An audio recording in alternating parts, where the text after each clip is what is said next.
Hey everyone! If you're into bodybuilding and looking for a natural way to boost your muscle recovery, energy, and overall performance, you're going to love this. Today, I'll show you how to make a Moringa smoothie for bodybuilders.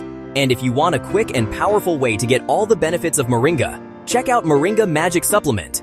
I've dropped the link in the description below. Let's jump straight into it. Here's what you'll need for this power-packed smoothie.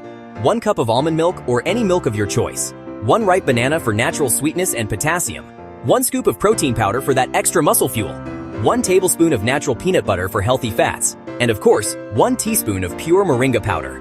Now, just toss all these into a blender and blend until smooth and creamy. That's it. Your bodybuilding fuel is ready. This Moringa smoothie is rich in protein, vitamins, minerals, and antioxidants, perfect for muscle recovery after an intense workout.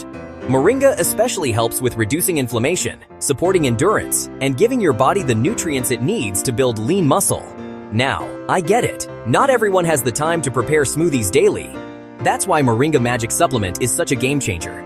It's a convenient way to get all the benefits of Moringa in capsule form, boosting your strength, recovery, and overall wellness. You can grab yours from the link in the description below. So, whether you're blending up this smoothie or taking Moringa Magic, adding Moringa to your routine is a smart move for bodybuilders. Don't forget to check out the link in the description below and fuel your body the natural way. Thanks for watching, and I'll see you in the next video.